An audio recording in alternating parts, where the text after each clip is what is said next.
დაასრულა ივანიშვილის რეჟიმი. მიწისქვეშა გადასასვლელის კედელზე გაკეთებული ამ შინაარსის წარწერის გამო რეჟიმმა 3 სტუდენტი პატიმრობაში გამოკეტა. გაფიცულ სტუდენტებზე ნადირობის ღამე პოლიციამ წუხელ 2 საათზე მოაწყო. თესეულ სტუდენტებს აჩი გოჯიტაშვილს, ლუკა ხიზაძეს და გიორგი ბარბაქაძეს ხელბორკილი ჭავჭავაძის გამზირზე დაადეს. გამთენის 5 საათზე დამირეკეს პატრულიდან, რომ დაკავებულია და დიღმის იზოლატორშია გადაყვანილი.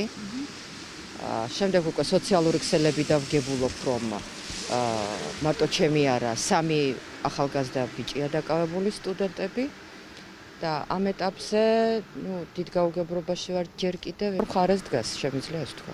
ძირითადად ეს ბავშვები არიან ფოიეში, საღამო საათებში გადიან აქციებზე. თუ ამ პრინციპით მივყვებით, მაშინ მთელი ქვეყანა უნდა დაიჭიროთ, ხო? თესეულს გაფიცულ სტუდენტებს, რომლებიც უკვე მესამე თვეა ღამეს უნივერსიტეტის ფოიეში ათენებენ, სრულმან ხულიგნობას და დაუმორჩილებლობას ედავებიან. დაკავებული სტუდენტები ადვოკატებთან ამბობენ, რომ საპატრულო პოლიციის ეკიპაჟმა ჭავჭავაძის ქუჩაზე დააკავა. ხელში სტენსილები ეჭირათ, სადაც დატანილი იყო წარწერა: დაასრულე რუსული რეჟიმი და დაასრულე მილიცია. ახალგაზრდები ამტკიცებენ, რომ პროტესტის გამოხატვას წარწერის გაკეთებით ასფალტზე აპირებდნენ, თუმცა ვერ მოასწრეს. რეალურად ლუკა ხიზაძეს შეხვდი ახლა იზოლატორში და გამიმარტა, რომ მისი მხრიდან დაუმორჩილებლობას ადგილი არ ქონია.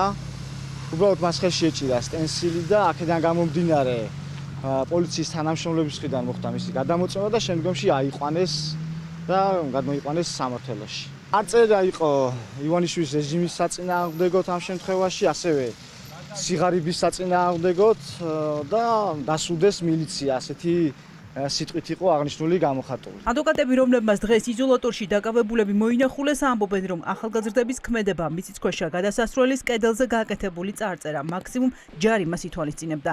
კანონით პოლიციას ახალგაზრდები არ უნდა დაეკავებინა, უნდა შეედგინა საჯარიმო ქვითარი და გაეშვა. სოციალური წარმოება არ იცნობს მცდელობის ან მომზადების დასჯადობას. კრძალული ნივთი არ არის პულვერიზატორის ქონა, არც ვადასტურებ რომ პულვერიზატორი ქონდა, მაგრამ ჰიპოთეტურად რომ ვიმსჯელოთ, აკრძალულ ნივთთა კატეგორიაში არ გადის და უკვე ჩვენ ვხედავთ, რომ სისტემა იმდენად რეპრესირებულ პოლიტიკას ატარებს, რომ ადამიანებს უკვე იჭერს იმის გამო, რომ კონკრეტულ ტერიტორიაზე იმყოფებოდეს. უკანონოდ დაკავებულ სტუდენტებს მხარდაჭერა თანამებრძოლებმა გამოუცხადეს. უნივერსიტეტში გაფიცულმა სტუდენტებმა დღეს წარწერა, რომელიც მათი მეგობრების დაკავების მიზეზი გახდა, დიდ ბანერზე დაიტანეს და უნივერსიტეტის შესასვლელთან გააკრეს.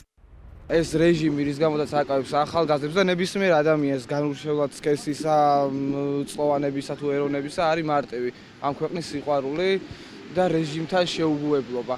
ზუსტად ამის გამო დაიჭირეს ჩვენი 3 მეგობარი გუშინ და ერთ რამდენიმე აქაც გვაქვს გააკრული ფრაზები რისი დაწერის გამოდაც რეალურად ნორმალურ ქვეყანაში, რავი, ჩემი აზრით თავისუფალი აზრი ესე არ უნდა იზღუდებოდეს, ვისი ილუზიაც აქვს ზოგიერთს და რეალურად ეს არ არის ნორმალური სიტუაცია საქართველოში ხდება, ეს არის ჩვეულებრივი ავტორიტარიზმი, ჩვეულებრივი დიქტატურა და სიტყვის და თავისუფლების თავიდან ბოლომდე შეზღუდვა. და ჩვენ ახალგაზრდები არასოდეს არ შევეგუებით ამ რეჟიმს. ქვეყნისთვის გულანთებული ბიჭების დაკავების მიზეზი ერთადერთი ის არის, რომ შეგვაშინონ, მაგრამ ვერ შეგვაშინებენ, ვიბრძოლებთ ბოლომდე ჩვენი ევროპული მომავლისთვის. განაგრძეთ ბრძოლა. დიღმის იზოლატორში გამოკეტილმა სტუდენტმა თანამოაზრეებს დღეს წერილი გამოუგზავნა. ლუკა ხიზაძემ თესეულში გაფიცულ მეგობრებს მოუწოდა არ დაივიწყონ მიზანი, რის გამოც უკვე 2 თვეზე მეტია ხალხი ქუჩაში დგას. ყველაფერი იქნება კარგად, წერს პროტესტის გამოხატვის გამო.